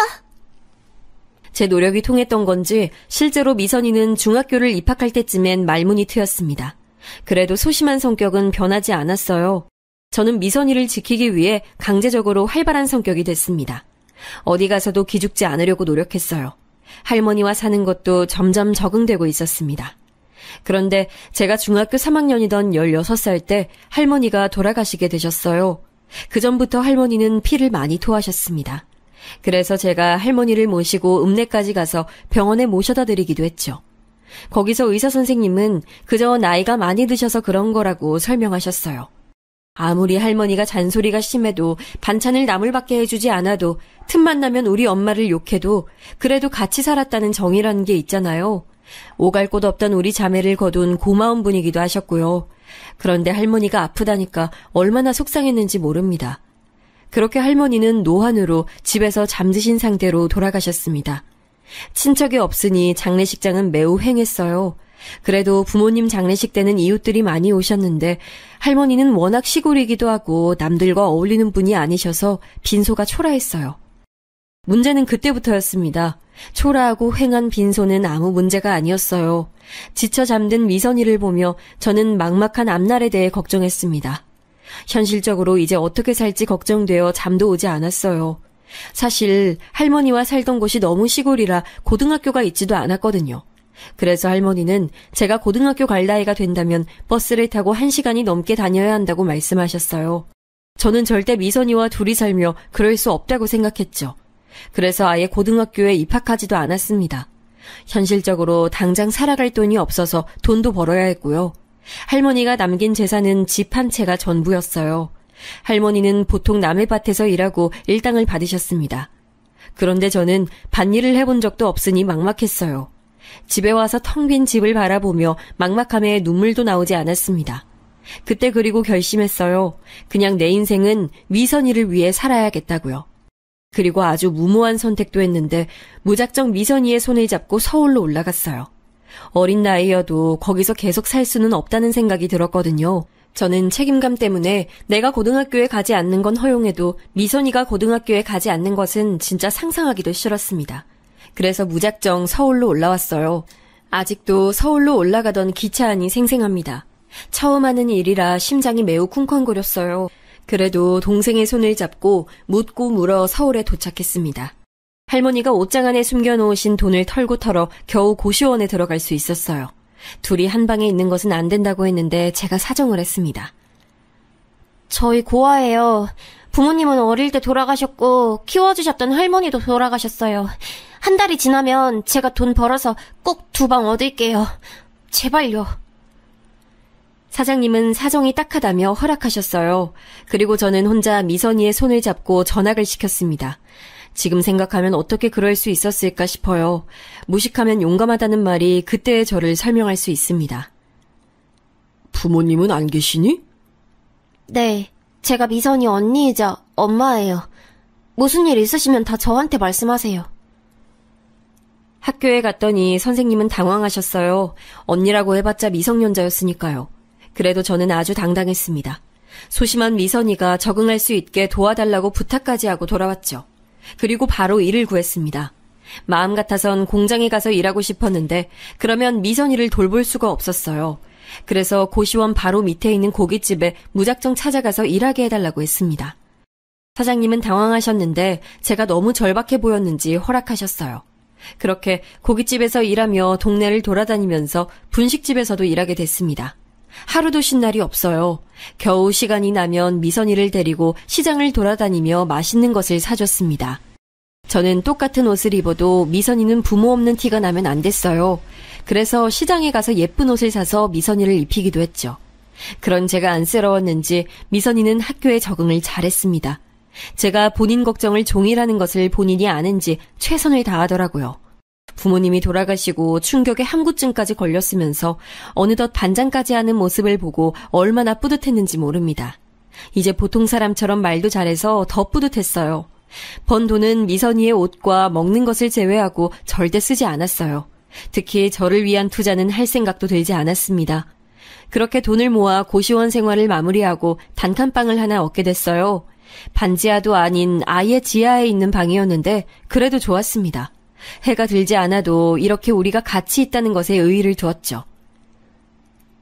언니, 고마워. 나 언니가 이렇게 고생하는 거 나 때문인 거 다 알아. 내가 평생에 걸쳐 갚을게. 갚을 필요 없어. 우리는 서로 인생에서 우리밖에 없으니까 이렇게 의지하며 살자. 미선이와 저는 서로를 그렇게 의지하며 버텼습니다. 저는 제 인생을 오로지 동생에게 투자하려고 마음을 먹었으니 미선이가 꼭 대학에 가길 원했어요. 대학에 가면 등록금이 필요하니 돈을 악착같이 저축했습니다. 모아도 돈이 부족해 보였어요. 그래서 이미 하는 일에 추가로 더할 일이 없나 알아봤습니다. 그러다 시장에 갔더니 어떤 국밥집에서 사람을 구하더라고요. 바로 들어가서 물어보니 당장 내일부터 나와달라고 했습니다. 그렇게 아르바이트는 시간을 조절해서 일을 하나 더 늘렸어요. 예, 저기 가서 주문 받아. 아우, 3번 테이블 나갔어? 아우, 왜 이렇게 손이 느려? 아르바이트 많이 했대서 뽑았더니 사기당했네. 죄송합니다. 최대한 빨리 움직일게요. 국밥집 사장님은 제가 손이 느리고 답답하다고 항상 뭐라고 하셨습니다. 하지만 저는 진짜 억울했어요. 제가 가게에서 제일 열심히 움직이고 있었거든요. 그리고 다른 가게에서는 사장님들이 저처럼 손 빠른 친구는 처음 본다고 하실 정도로 제가 일머리는 있었습니다. 하지만 고등학교도 졸업하지 못한 제가 일할 수 있는 곳은 많지 않았어요. 그래서 울며 겨자 먹기로 일했습니다. 일이 힘들어도 끝나고 간식을 사서 집에 가면 미선이가 웃는 얼굴로 맞아줬거든요. 그러던 어느 날 국밥집에서 일하는데 누가 자꾸 제 옆을 따라다녔습니다. 처음엔 누구지 싶었는데 알고 봤더니 사장님 아들이더라고요. 나이는 저보다 4살 많았고 사장님과 다르게 웃는 인상이었습니다. 우리 엄마 성격 진짜 이상하죠? 집안 식구들도 그래서 엄마가 저러면 일부러 안 들리는 척해요. 너무 속상해하지 마요. 아니에요. 괜찮아요. 감사합니다. 아, 근데 오늘 일 끝나고 일정 있어요? 같이 뭐 밥이라도 먹을래요? 사장님 아들의 이름은 동민이었는데 동민 오빠는 저한테 누가 봐도 호감이 있었어요. 다만 사장님 눈치가 보였는지 은근히 다가왔죠. 그래서 저희는 비밀 아닌 비밀 연애를 시작했습니다. 사장님에게 무슨 말을 들을지 몰랐던 저는 무조건 비밀로 하자고 했어요. 서울에 와서 무식하게 돈만 벌었던 제가 오빠를 만나고 성격이 조금 밝아졌어요. 돈만 버는 기계처럼 학교에 가지도 못하고 돈을 벌었던 제가 처음으로 새 옷을 사기도 했습니다. 그 모습을 보고 미선이는 자기 일처럼 좋아했어요. 그리고 무엇보다 동민 오빠를 만났던 이유는 바로 미선이에게도 잘해줬어요. 오빠는 대학생이었는데 미선이의 공부를 봐주기도 했습니다. 무거운 것을 들어주고 집에 문제가 있으면 다 해결해주는 오빠를 보고 사랑에 빠지게 됐죠. 미성년자 둘이 사는 게 쉽지 않았는데 오빠 덕분에 위기를 넘긴 적이 한두 번이 아니었습니다. 자연스럽게 저는 남자친구에게 많이 의지하게 됐어요. 그렇게 사장님 몰래 연애하는데 확실히 연애를 시작하니 일을 해도 많이 힘들지 않았습니다. 몇 년의 시간이 흐르고 미선이는 고등학교를 졸업하고 대학에 입학하게 됐어요. 그러면서 대학 등록금도 장학금을 받고 입학했습니다. 다만 장학금 때문에 미선이는 지방으로 내려가야 했죠. 저는 동생과 떨어지기 싫어서 저도 같이 내려가려 했습니다.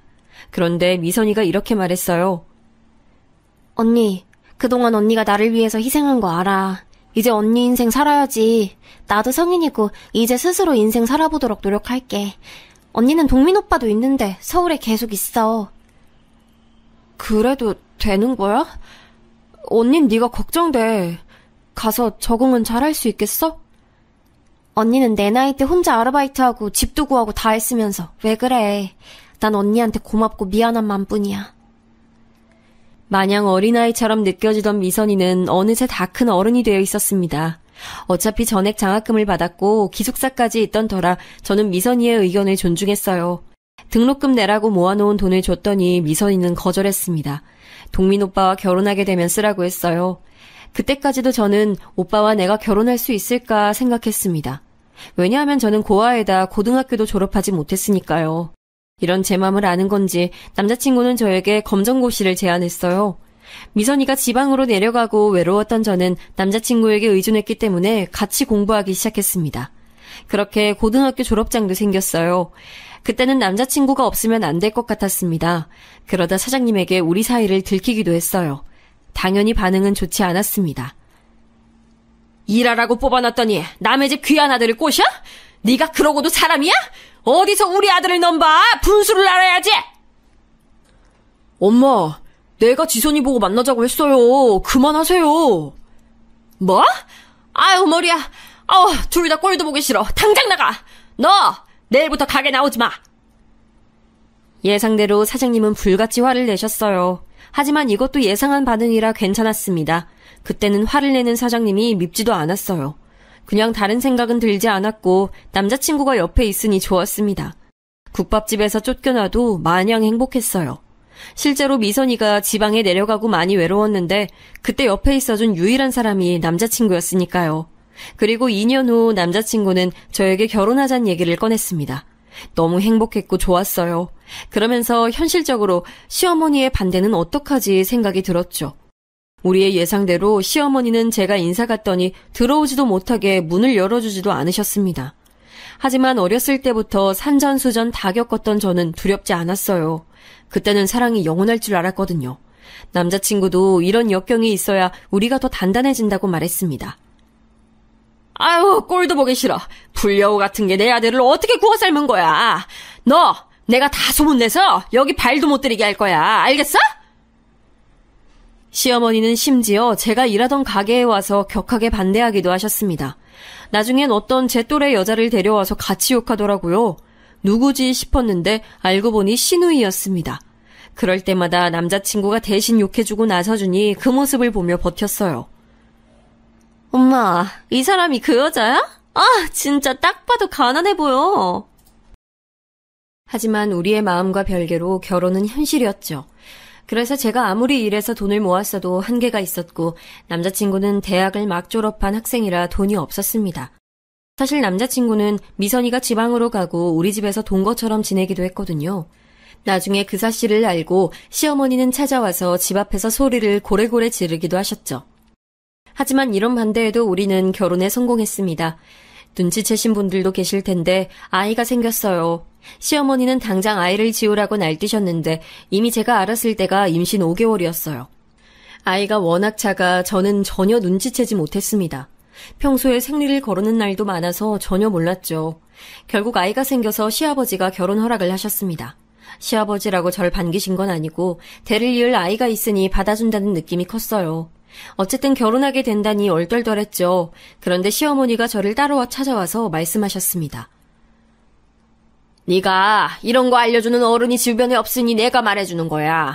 원래 결혼할 때는 돈을 다 끌어모아야 하는 거니까 지금 사는 그 집 팔고 우리 집 들어와서 살자. 내가 너한테 살림을 좀 알려줘야겠어. 네? 저는 동민 오빠랑 우리 집에서 시작하려고 했어요. 어머머머머, 너 어디 가서 그런 말 하면 안 된다. 알겠니? 시댁에서 생활 방식을 배워야 하는 거야. 내가 이런 말 하기 전에 네가 먼저 나서서 해야 하는 건데, 역시 부모가 있어야 배우지. 지금이라도 늦지 않았으니까 나한테 생활 상식을 좀 배워. 기회라고 생각해. 시어머니는 저를 찾아와서 시댁에 들어와서 사는 것을 강요하셨어요. 그러면서 모은 돈을 다 내놓으라 했습니다. 그때는 제 나이가 너무 어렸고 또 가방끈도 짧으니 그게 맞는 건 줄 알았어요. 그래서 어차피 아이도 낳을 거고 그러면 시부모님 도움을 받을 날이 많을 것 같으니 시댁에 들어가서 살자고 결정했습니다. 다만 걸리는 것이 있다면 미선이었어요. 미선이는 방학이면 서울에 와서 저와 지냈는데 갑자기 집이 없어지는 거잖아요. 그래서 조금 망설였는데 동생은 괜찮다며 오히려 저에게 말했습니다. 나는 언니가 시댁에 책 잡히지 않았으면 좋겠어. 이왕 하는 결혼인데 최대한 좋은 방향으로 가자. 미선이의 고마운 배려로 저는 그렇게 시댁에 들어가서 신혼생활을 시작했습니다. 그리고 그때가 제가 세상에서 제일 힘들었던 기간이에요. 시어머니의 시집살이는 아주 심했습니다.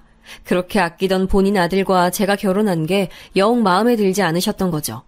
제가 임신한 상태인데도 시어머니는 새벽 5시에 일어나서 집안일을 하길 원하셨어요. 그리고 빨래도 어찌나 많이 시키던지 몸이 나만하질 않았습니다. 시어머니는 제가 집에서 집안일을 하길 원해서 일하던 가게를 다 강제로 그만두게 했어요. 넌 빨리 일어나서 집을 한 번 더 다 닦고 빨래 돌리고 요리해야지. 그리고 어디 감히 시댁 식구들하고 같이 밥을 먹어. 시아버지 출근하시면 그때 먹는 거야. 알겠니? 네. 네라고 대답만 하지 말고 제대로 하란 말이야. 내가 진짜 너만 보면 속이 답답해서 못 살겠어. 저게 뭐가 좋다고 결혼한다고 데려왔는지. 엄마, 너무 그러지 마. 배운 게 있어야 제대로 하지. 언니, 제가 알려줄까요? 대놓고 저를 구박하는 시어머니도 서운하고 속상했지만 옆에서 말리는 시누이가 더 얄미웠어요. 시어머니는 남아선호 사상이 강한 옛날 사람이니 그렇다 쳐도 시누이까지 그러니 서러움이 몰려왔습니다. 그래도 남편을 보며 버티려고 했죠. 시간이 지나 출산했는데 아이의 성별은 딸이었어요. 딸이라는 사실을 알고 시부모님은 병원에 오지도 않으셨습니다. 너무 서운하고 속상한 마음이 들었죠. 유일하게 미선이만 저를 축하하러 지방에서 올라왔습니다. 미선이는 저에게 축하한다며 선물까지 사서 방문했어요. 반면 시어머니는 대놓고 저한테 뭐라 하셨습니다. 내가 어쩐지 예감이 안 좋았어. 대를 이으라고 결혼시켰더니 딸을 낳아? 아유, 넌 잘하는 게 뭐냐? 그래, 다음엔 아들을 낳도록 노력해라. 아들을 낳지 못한 게 그렇게 죄인인 줄 그때 알았습니다. 출산하고 호르몬 변화로 인해 안 그래도 서러웠는데 시어머니가 종일 구박하니 못 살겠더라고요. 게다가 조리를 제대로 하지도 못했습니다. 퇴원하고 집에 왔는데 바로 또 새벽 5시부터 깨워서 일을 시켰어요. 미선이가 너무 보고 싶었고 돌아가신 부모님이 그리웠습니다. 혼자 숨죽여 울었던 날이 한두 번이 아니에요. 남편이 그나마 옆에서 위로해주지 않았으면 제가 어떻게 버텼을지 상상도 하기 싫습니다. 혼자 시댁에서 온갖 집안살림 도맡아 하며 아이까지 독박으로 키우는 것은 너무 힘들었어요. 게다가 저는 아이를 낳고 연년생으로 또 아이를 가지게 됐습니다. 시아버지는 이번에는 기필코 아들을 낳으라며 강요 아닌 강요를 하셨어요. 하지만 아이의 성별이 제가 원하는 대로 나오는 게 가능할 리가 없잖아요. 세상에 나오기도 전에 의심부터 받는 우리 아이를 위해 얼마나 기도했는지 모릅니다. 집에서 육아를 도와주는 사람은 한 명도 없어서 막막한 마음도 있었어요. 남편은 시간이 지날수록 저에게 관심이 사라졌습니다. 결혼 전에는 쓸개와 간을 빼줄 것처럼 행동하더니 결혼하고 완전히 돌변했어요. 첫째 출산 때까지는 그래도 다정한 면모가 있었는데 둘째 출산 이후로는 아예 육아도 하지 않았습니다. 종일 새벽부터 일어나 바닥을 닦고 빨래하고 요리까지 하는 제가 안쓰럽지도 않았나 봐요. 2명의 아이를 혼자 돌보는 것도 힘든데 시어머니는 저에게 트집을 너무 잡았습니다. 국이 짜다고 해서 소금을 덜 넣으면 싱겁다고 난리셨어요. 아우, 야, 넌 국이 이게 뭐냐? 넌 이걸 요리라고 했어? 일부러 이러는 거야, 어? 불만 있으면 말을 해. 이렇게 싱거운 걸 누구 먹으라고 한 거야? 어머니 아니에요. 제가 아까 애들 돌보면서 끓여서 그런가 봐요. 소금 더 넣을까요? 애는 너 혼자 키워? 난 너보다 더 했어. 어디서 말대꾸야? 애초에 잘하면 되잖아. 제가 아무리 변명해도 시어머니는 말대꾸라며 절 싫어하셨어요. 심지어 두 딸이 노는 것도 보기 싫었는지 우리 딸들은 거실로 나오지도 못했습니다.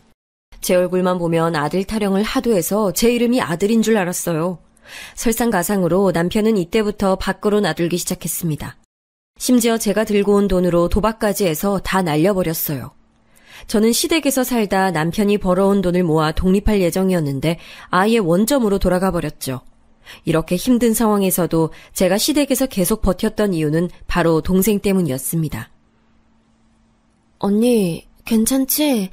난 친구들이 시집살이 심하다고 할 때마다 언니 생각나. 언니가 행복했으면 좋겠어. 미선아, 언니 괜찮아. 다들 나한테 잘해주셔. 걱정하지 말고 대학에서 적응 잘해. 이미 잘하는 것 같아서 기분 좋다. 남자친구도 사귀고 있지? 예, 그럼. 나도 언니 이제 진정한 어른이 된 것 같아. 언니 덕분에 이렇게 살 수 있는 거야. 고마워. 시댁 식구들이 잘해준다니까 너무 다행이다. 난 언니가 행복하면 나도 기뻐. 미선이와 연락은 꾸준히 했는데 그럴 때마다 미선이는 제 행복을 물어봤어요. 그때는 행복하지 않아도 행복한 척을 해야 한다고 생각했죠. 제 동생이 원하는 방향이라면 그게 맞다 생각했거든요. 그래서 일부러 더 행복한 척을 했습니다. 그리고 현실적으로 남편이 미선이가 기숙사에서 나가서 방을 얻을 때 보증금을 지원해주기도 했고요. 이렇게 받은 게 있으니 제가 대놓고 얘기하지 못했습니다. 물론 집에선 종일 구박받고 아이들 육아에 힘들고 시누이의 얄미움 때문에 괴로웠지만요. 남편의 도박은 날이 갈수록 심해졌습니다. 심지어 본인의 월급을 미리 받아 도박에 쓰기도 했어요. 한심했고 내가 왜 이런 사람과 결혼했지 후회도 됐습니다. 하지만 동생의 시선도 그렇고 무엇보다 두 딸 때문에 밖으로 나갈 수가 없었어요. 시댁을 나가면 당장 길거리에 아이들을 데리고 나가야 하는데 너무 막막했습니다.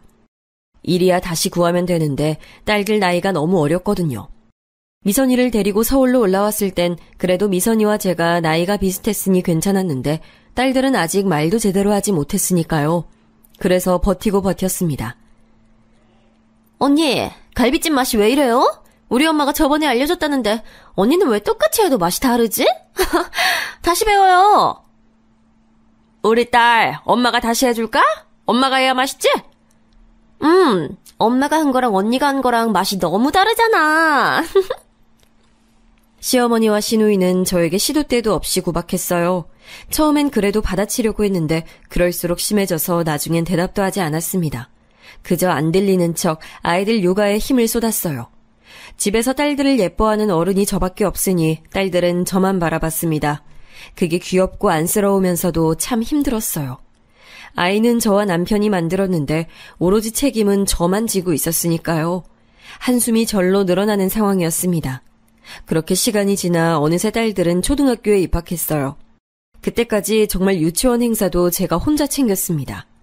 오죽하면 밖으로 놔두는 남편 때문에 딸들은 아빠를 어색해했어요. 저도 속으로 이건 아니라고 느꼈죠. 그래서 시댁 식구들 몰래 돈을 모으기 시작했습니다. 절박한 심정으로 남편의 지갑에서 현금을 조금씩 빼서 따로 모으기 시작했어요. 남편은 술에 취하면 돈이 없어져도 모르는 사람이라 악착같이 모았습니다. 그리고 시장에 가서 음식 재료를 살 때도 최대한 깎아서 잔돈을 만들었어요. 시댁 식구들이 밖에 나갔을 때 몰래 바느질하며 일감을 구해 용돈벌이도 했습니다. 기계처럼 모았던 돈은 이미 남편의 도박으로 없어진 지 오래였어요. 그러면서 돈이 조금씩 모이니 저도 시댁에서 당하고만 있진 않았습니다. 아주 소액이어도 할 말을 할 수 있더라고요. 물론 시어머니와 시누이가 저한테 한 것처럼은 아니었지만요. 얘, 넌 청소를 어떻게 했길래 바닥에 이래? 좀 제대로 닦어! 어머니, 아침에 제가 닦은 거 보셨잖아요. 아가씨가 아까 거기서 과자 먹던데 아가씨가 그렇게 했나 봐요. 뭐? 그럼 우리 딸이 잘못했다는 거야? 시댁 식구 무서운 줄을 몰라? 그냥 그 원인이 제가 아니라고 말씀드리는 거예요. 처음엔 저렇게 대응하고 손이 벌벌 떨리고 심장이 쿵쾅거렸어요. 그런데 시간이 지나면서 저도 당당하게 나갔습니다. 시어머니가 뭐라 하면 그냥 집을 나갔어요. 남편은 이미 의지하지 못하는 대상이라 딸들을 보며 버텼습니다. 그래도 우리 딸들을 보면 입가에 미소가 지어졌어요. 제가 낳았는데 너무 예뻤고 제 딸들인데 진짜 착하거든요. 천사 같은 아이들을 보며 우리 부모님도 이런 마음이었을까 생각이 들었습니다. 바라보고 있어도 보고 싶은 소중한 보물이었죠. 미선이도 우리 딸들을 아주 예뻐했습니다. 동생은 대학에서 만난 남자친구와 결혼 예정이었어요. 그러면서 서울로 저를 보러 왔는데 미선이는 볼수록 더 예뻐졌어요. 데리고 온 남자친구도 제 남편과 달리 훤칠하고 다정하고 성실했습니다. 이런 사람이라면 제 동생을 믿고 보낼 수 있다고 생각했죠. 언니, 지영이랑 소영이 맛있는 거 사줘. 알겠지? 아니야. 언니 돈 많아. 안 줘도 괜찮아. 가져가. 이걸로 너 먹고 싶은 거 사 먹어. 언니, 그럼 언니라도 사 먹어. 언니가 나 키웠으면서 이런 용돈도 안 받으면 어떡해. 미선이는 저를 보러 올 때마다 손에 봉투를 들고 왔습니다. 대학을 졸업하고 알만한 대기업에 취업해서 잘 나가는 직장인이었죠. 그런 미선이를 보며 비록 제 인생은 이래도 동생이 행복하니 다 괜찮았어요. 힘들게 어릴 때 동생을 키우려고 노력했던 게 돌아오니 기뻤습니다. 미선이가 준 돈은 단 1원도 쓰지 않았어요. 대신 제 비상금으로 모으고 또 모았습니다. 나중에 딸들을 위해 쓰려고요. 미선이는 결혼하고 서울로 올라와서 살겠다고 해서 그것만을 기다렸습니다. 확실히 제가 동생을 보고 나면 기분이 매우 좋았거든요. 그래서 그날만을 위해 바라보고 살았습니다. 그런데 너무 끔찍한 일이 발생했어요. 아이들이 학교에서 집으로 돌아오는 시간이라 간식을 준비하고 있었습니다. 그런데 전화벨이 울렸어요. 발신자를 보니 동생 남자친구였죠. 이 친구가 나한테 연락할 사람이 아닌데 무슨 일인지 싶어 받았더니 우느라 말을 잇지 못하고 있었어요. 직감적으로 동생에게 무슨 일이 생겼다고 느꼈습니다. 침착하게 무슨 일이냐고 물었더니 동생의 남자친구는 오열하며 당장 병원으로 와달라는 말만 되풀이했습니다. 그리고 도대체 무슨 정신으로 병원에 갔는진 기억도 안 나요. 제가 기억나는 건 응급실에 도착했더니 숨이 끊기기 직전인 동생의 모습이에요. 언니, 미안해. 언니, 미안해. 미선아, 안 돼. 미선아, 이렇게 가면 난 어떡해. 미선이는 제가 오길 기다렸던 것처럼 버티고 있었어요. 그리고 제가 오자 미안하다는 말을 끝으로 하늘로 갔습니다. 동생 남자친구에게 들은 바로는 뺑소니를 당했다고 하더라고요. 그렇게 너무나도 허망하게 저는 유일한 가족이었던 사랑하는 동생을 보내게 됐습니다. 결혼식 날짜까지 다 잡아놓고 가버려서 얼마나 허탈했는지 몰라요. 아무리 시댁에서 시집살이를 당해도 버텼던 이유가 사라져서 갈피를 잡을 수가 없었습니다. 다행히 동생 남자친구의 도움으로 장례식은 마칠 수 있었어요. 둘이 서로 사랑하는 사이여서 동생의 남자친구는 성심성의껏 동생 가는 길을 배웅했습니다. 그러면서 동생 남자친구는 제게 말해줬어요. 항상 미선이는 언니 얘기를 했어요. 자기는 언니가 키운 거라고. 그렇게 언니한테 이제 갚으며 살아야 한다고. 그래서 일부러 결혼하고 서울로 가자고 항상 저한테 말했어요. 미선이는 언니가 인생의 전부라고 사귀기 전부터 말했습니다. 그 말을 듣고 너무 눈물이 나 머리가 아팠어요. 살면서 이렇게 힘든 적이 없었습니다. 부모님을 보낼 때와 할머니를 보낼 때는 제가 너무 어려서 몰랐거든요. 아니, 슬퍼도 이렇게 슬프진 않았죠. 동생을 이제 볼 수 없다는 사실은 제게 너무나도 큰 상실감을 안겨줬습니다. 이때 시댁 식구들은 전혀 도움되지 않았어요. 안 그래도 힘든 제게 집안일을 하지 않는다고 눈치를 주는 모습에 저는 맘속으로 이혼을 결심했습니다. 딸들도 이제 어느 정도 컸으니 그동안 생각만 하던 것을 현실로 옮길 기회라고 생각했죠. 그리고 그 결정의 결정적인 한 방은 바로 시어머니였어요. 동생은 뺑소니를 당해서 가해자에게 보상금을 받게 됐습니다. 사실 가해자를 용서할 마음은 전혀 없었어요. 제 인생의 전부를 가져간 사람에게 용서란 없다고 생각했습니다. 그런데 가해자는 저를 보자마자 무릎을 꿇고 죄송하다고 빌었어요. 그러면서 1억의 보상금을 주겠다고 했습니다. 마음 같아선 그 1억 내가 개같이 벌어서 줄 테니 내 동생을 데려오라고 하고 싶었죠. 하지만 현실은 미선이는 제가 어떤 행동을 하더라도 돌아오지 못하니까요. 동생 남자친구는 저에게 그 1억을 다 줬습니다. 저는 그 친구에게 아직도 고마워요. 외모도 속도 좋은 청년이라 좋은 여자 만나서 다 잊고 행복하게 살라고 해줬습니다. 간 사람은 갔으니 본인은 본인 인생 살라고 했어요. 그리고 저는 다시 시댁으로 돌아와 일상으로 복귀했습니다. 그런데 시어머니가 은근히 제 동생 보상금에 대해 궁금해하더라고요. 저는 1억을 받았다는 말을 절대 하지 않으려고 했습니다. 남편이 다른 것도 아니고 도박으로 인해 사고란 사고는 다 치고 다녔으니까요.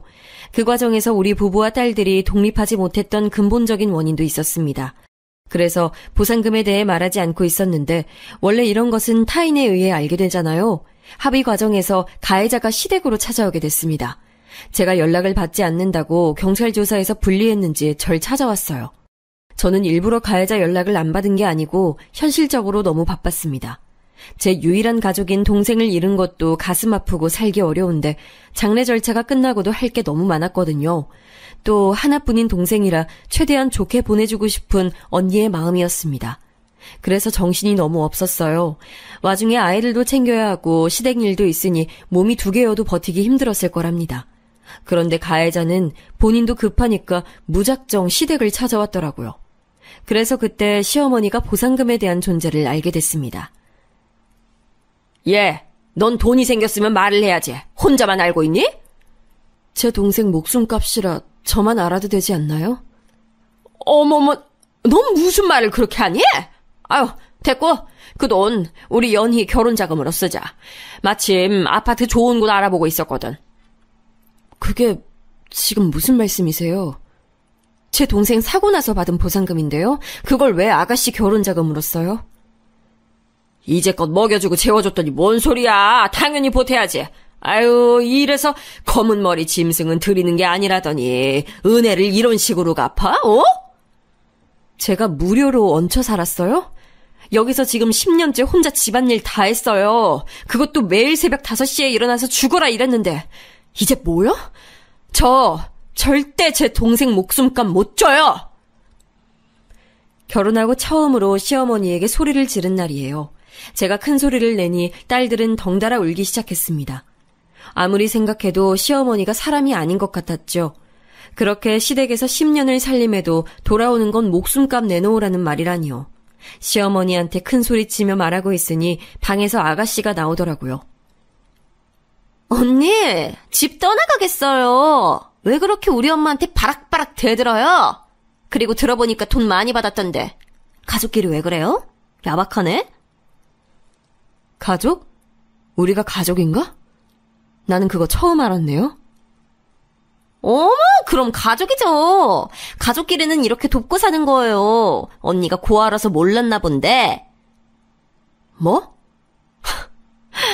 야, 너 말 잘했어. 고아? 너는 있는 부모가 왜 저 모양이야? 저는 그동안 꾹꾹 눌러왔던 게 터지는 느낌이 들었습니다. 순간 너무 화가 나서 저도 저를 통제하지 못했어요. 아무리 참으려고 해도 참을 수 없었죠. 신우에게 달려가 미친 듯이 쏘아댔습니다. 말리는 시어머니를 내동댕이치고 바로 안방으로 들어갔어요. 그동안 혹시 몰라서 모아놓았던 옷가방을 꺼냈습니다. 거기 안에는 제가 남몰래 모은 돈이 가득 들어있었죠. 우리 딸들을 데리고 시댁을 나가는데 시어머니가 그런 저를 막더라고요. 너 지금 제정신이야? 이대로 돈 안 주면 다신 볼 생각하지 마. 이렇게 나가면 너 이혼이야? 야, 이 망할 인간아. 내가 할 말이다. 이혼해. 네 아들 안 볼 거야. 평생 도박 중독자 데리고 살아. 인간 같지도 않은 놈 어디 남 부끄러워서 데리고 다니겠어? 뭐? 너 말 다 했어? 이게 진짜 미쳤나? 그래, 나 미쳤어. 이혼 서류 보낼 테니까 그거나 잘 받아. 얘들아, 가자. 그리고 저는 진짜 시댁을 나와서 이혼 전문 변호사와 상담하고 이혼 진행을 하게 됐습니다. 이 과정에서 제가 아무것도 모르니 동생 남자친구가 많은 도움을 줬어요. 침착하게 그동안 모은 돈으로 단칸방을 구해서 딸들과 지냈습니다. 비록 좁아도 제 소중한 딸들과 있으니 기분이 좋았어요. 예전에 동생과 같이 살았던 그 지하 단칸방이 생각이 나기도 했죠. 그래도 마지막에 시댁에서 제가 하고 싶은 말을 다 하고 나와서 얼마나 속이 시원했는지 모릅니다. 그리고 이혼 서류를 받자 남편이 연락이 왔어요. 내가 미안해, 여보. 우리 좋았잖아. 한 번만 다시 생각해줘. 우리가 언제 좋았어. 됐어. 나는 더 너랑 할 말이 없다. 1억 받는다며? 그거 나 조금만 주면 안 되겠니? 아, 진짜 너라는 인간하고 대화하는 시간이 아깝다. 야, 이혼 도장이나 찍어. 남편은 마지막까지 개차반처럼 굴었습니다. 결혼 전에는 저런 사람인 줄 전혀 몰랐는데 이제 저 인간 자체에 대한 환멸이 끊이지 않았죠. 이혼은 결국 하게 됐고 저는 해방감이 너무 좋았습니다. 보상금 받은 것과 제가 그동안 모은 돈으로 작은 아파트도 들어올 수 있었어요. 그리고 아이들이 학교에 갔을 때 일하면서 돈도 벌고 있습니다. 저는 워낙 열심히 살았고 또 돈을 버는 것에 대해선 자신이 있어요. 그래서 미래 걱정은 없습니다. 시댁에서 눈치 보며 사느니 딸들과 이렇게 행복하게 사는 지금이 훨씬 행복하거든요. 시간이 흐르고 좀 진정된 후엔 두 딸을 데리고 처음으로 섬에 다시 가기도 했습니다. 어린 시절 미선이와 그리고 우리 부모님과 좋았던 기억이 가득한 그 섬이요. 남편에게 가자고 해도 절대 가지 않았던 제 고향에 방문하니 가슴이 뭉클했어요. 그 당시 제가 기억하던 어른들은 이미 돌아가신 분이 대부분이더라고요. 딸들과 다시 방문하니 감회가 아주 새로웠습니다. 지금은 그래서 시간이 나면 종종 들르고 있어요. 지금은 아주 행복한 나날을 보내고 있습니다. 동생은 부모님 옆에 자리를 마련했어요. 볼 수 있을 때마다 찾아오면 머리가 깨끗해지더라고요. 제 사연은 여기까지입니다. 들어주셔서 정말 감사합니다. 여러분도 행복한 인생 찾아나가길 바랄게요.